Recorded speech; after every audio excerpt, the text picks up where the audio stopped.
Well, hey there guys, and welcome back. On this week's show, a scale model build.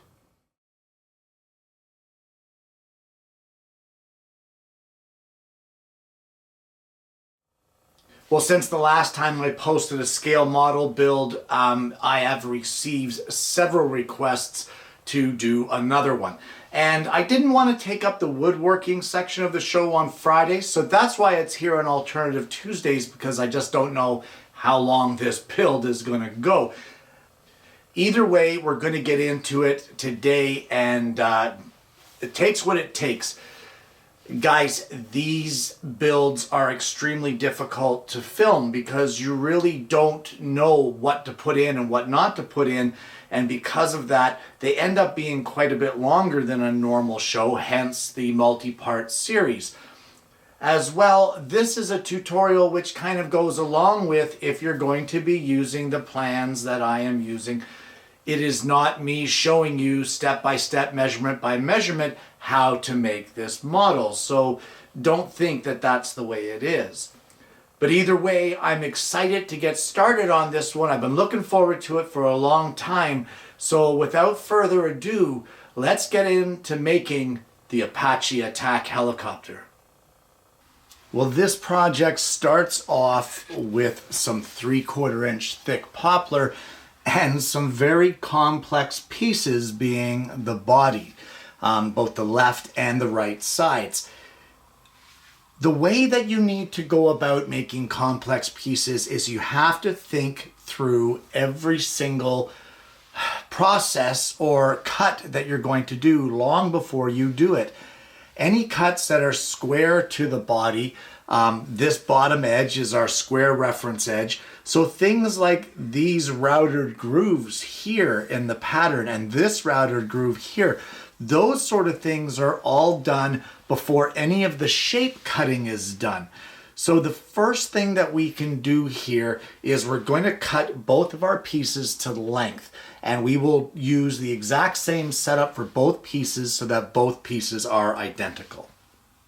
The next thing we're going to want to do is we're going to want to cut the height of each of our pieces. So we're going to change to a ripping blade in the table saw, set the fence, and we're going to rip this to be the final height that we need for our project. Well, now there is quite a bit more detail that we need to do here, and the next step that I'm going to work on will be these 1/16 inch kerfs that are here. We are going to use a 1/16 inch router bit over at the router table, and because we have square edges all the way around, it's a great time to do it because we're not dealing with the angles of the finished body piece. So for now, what I'm going to do here is I'm going to transfer the marks of these vertical routings to the upper surfaces here so that I have a reference point to check to make sure that I'm routing correctly. With our first two lines routed out, 1/16 inch wide, 1/16 of an inch deep, we will now set the fence on the router table and do these lines right here. For these vertical lines on the body, I just put my Incra fence on my router table, set the stop so I would get exact duplicates here, and just ran it through like that. So I'll set the fence and I'll route these, and then I'll come back and see you. Well, the next thing that I would like to take care of, that will be this very large, we're going to call this a dado because essentially that's what it is. But all I'm going to do is I'm going to set the height of my blade to this line right here. Once I get that set, I'm just going to use my miter fence and I'm going to nibble away all the way across here until I reach this line. And when I get to that line, well, then I'm done that little dado, and I could just use a card scraper or something to get in there and clean out any lines that were left from the table saw. So here we go. There's step number 3. Get in there and do that little dado. Well, before we start taking away too much material, in the end here, there is a 1/2 inch diameter Forstner bit hole.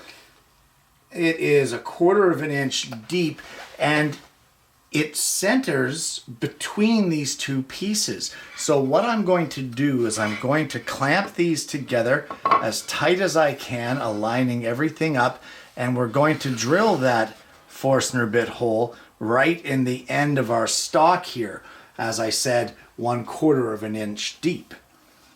Not really a difficult process. I just clamped it together in the vise, transferred my lines onto the end grain of our poplar, and drilled until I had the depth that I wanted. Well, at this point, I'm going to end up losing some of my pattern because I need to taper these pieces on the tail section. And from this line right here, you can see where I've transferred it along our piece.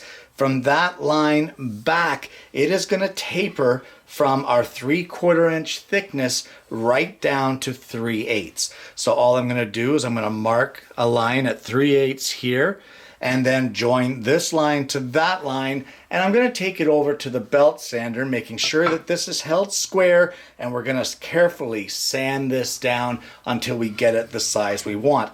Once we get it tapered, then we can just add our line right here back again, and everything should be back to normal at that point, we hope.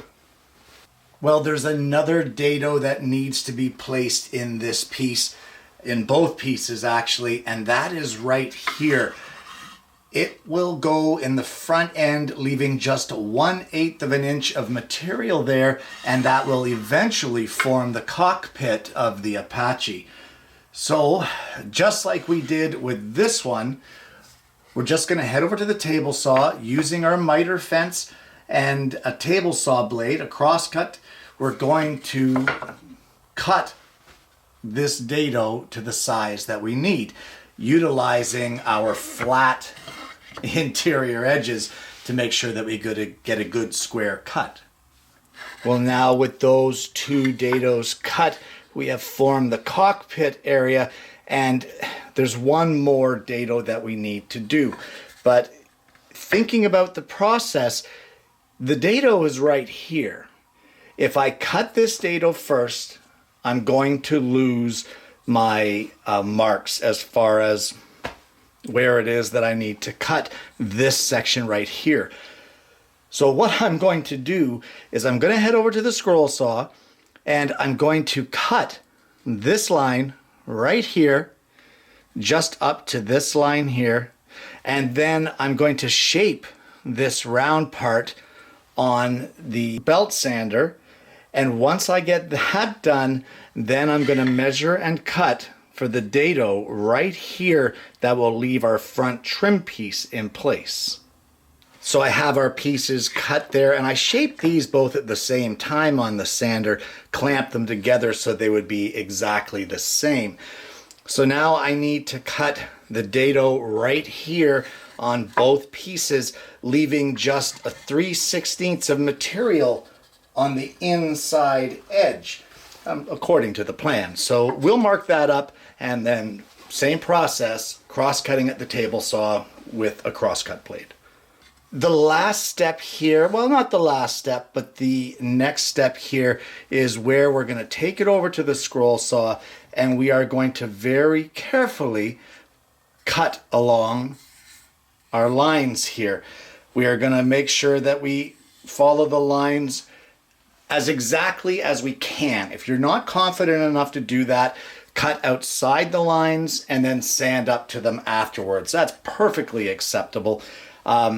So I'm going to take this over to the scroll saw. I'm going to use a brand new number 7 blade, and I'm going to cut it out, and I'll see you in just a minute. And what you should have at this point is something that looks like this. That's a crazy piece. That's a lot of crazy cuts. And as long as you take your time and follow through step by step and think it through in your mind how each cut is going to affect the next, you shouldn't have any problems. There's still some round over to do and a couple of other things, but for now I'm going to remove our patterns, and then from there we will wash up any residue of the glue with mineral spirits, and then let it fully dry off to the side before we can give it a good sanding. Well, the only things really left to do on these pieces are, for starters, a 1/4 inch round over all the way along the bottom and along the top of the tail. The other section that goes up towards where the rotors are attached, that can be shaped by hand. There are a few other smaller details that also will get done by hand using small files and sandpaper attached to small pieces of MDF. Well, it's now time to glue up our 2 body halves, making sure that we have all of the proper angles and details carved and cut in. The table saw is one of the flattest surfaces in the shop that I know, so I've just laid some wax paper to protect it, a thin layer of glue on one side, and then very carefully clamp it together. Once this is all dried, we will go around and even up anything that is not exactly even, and don't forget to clean up your squeeze out. Well, while we're waiting for the body of the helicopter to dry up, we can attack some of those smaller accent pieces that go on the body of the helicopter. Now, these are a 1/16 of an inch thick, and some of them are smaller than 3/4 of an inch by 3/4 of an inch. And you would say that you'd be crazy to cut them on a table saw, but that's how I'm doing it. And I do it with the assistance of a small parts cutting jig that I made here at the shop. Now, the way this thing works is I just use some setup blocks to set the stop block on the small parts cutting jig. And with a small piece of scrap 1/2 inch plywood, I use that to hold everything down so that my fingers are nowhere near the pieces and I don't have to hold things in place. It's a safe way to do it, and as long as you pass right through onto the other side of the blade without trying to take them off prior to that, everything is fine and you can cut some really small pieces. So there you go, the small parts cutting jig, and I will cut all of the trim pieces from here. Before you start adding any trim, now is the time to even up all of the edges that may not have aligned or may have gone out of alignment during gluing. And for that, a piece of sandpaper mounted to a 3/4 inch piece of MDF is your best friend. I caution you, don't go crazy here. Just take it a little bit at a time and check it often to see how close you're getting and to check that you're not going off square. So get the body all sanded up, and then we can add our trim pieces. Well, just like we sanded the body to level and even out any discrepancies, sandpaper on a board is a great tool to sand the little accent pieces and details that we're going to be putting on. Just remember that when you're installing them, really use a square. Do not just eyeball these things. This is where the details make the difference, and having everything squared up and perfectly aligned is what makes the difference between a good model and a great model. So use glue sparingly, clean up your squeeze out, and be sure to use squares in order to align all your pieces.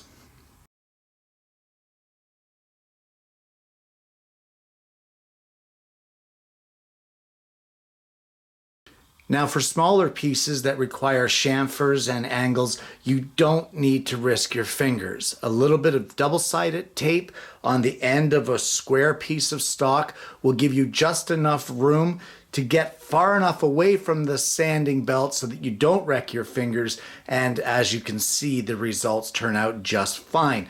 This piece here is actually a 1/2 inch by 5/8, so you can see exactly how small you can work using larger equipment just by, making a few adjustments in the way you do things. Sometimes the clamping can be difficult and working on the piece can be difficult, so you need to try to use as many means as you can to free up your hands. So however you can clamp this to the bench, do it to make it so that your hands are free. Just keep in mind, these pieces are fragile. Don't put too much clamp pressure on anything. And where are we at this point in time? We are here. The body is started. It's not done by any means. There's a lot more to go. But this represents 9 hours of work. So I'm going to give you guys a little bit of advice, a few tips. For starters, if you want to keep your crisp edges on your cuts and make things look that much more sharp, make yourself some of these. All it is some 1/4 inch MDF with sandpaper adhered to it using spray adhesive, and then they're cut to be 6 inches long and 1 inch wide, and they're great little flat files for getting in there and sanding in areas and keeping those crisp edges. If you want to lose those crisp edges really quick, use one of these. I try not to use palm or power sanders on these models as much as I can. You get much better results with sandpaper mounted onto pieces of MDF and sanding by hand than what you ever will with one of these power sanders. So really get rid of the power sander and get yourself or make yourself some of these little sanding strips. The other piece of advice I would have for you is take your time. There's no rush. The more you rush, the more mistakes you make, and the more mistakes you make, the more frustrated you get, and it's just a never-ending cycle and a never-ending downward spiral. Unfortunately, guys, that's all the time we have for this week. There is so much more to come on this build, and it's already been a real challenge getting this body made. The build is going on the show a little slower than what I would like, only because I think there's too much explaining what I'm doing and pointing and that sort of thing. So I think I'm going to change the format of the video to be more like the second half, where I demonstrate and dub my voice over top to give you the explanation of what's going on. That way we can pack more information in a smaller time frame and get further ahead on the build. I don't want to bore you with it, so we're going to try to move it along a little bit. Guys, I want to thank you so much for tuning in this week. If you haven't already, please don't forget to like and subscribe. Click the bell so that you don't miss the notifications of future episodes of the show. We're going to continue the build on next week's show. There's a lot more to come. There's a lot of aspects to this build. I'm really looking forward to it. And I'm hoping just to give you guys a little insight on what it takes to make one of these models, and also to give you a little bit of confidence in the methods to use if you want to try it for yourself. Guys, thank you so much. I hope you're going to give this a whirl, and I hope you're going to join me again next week for yet another Alternative Tuesdays.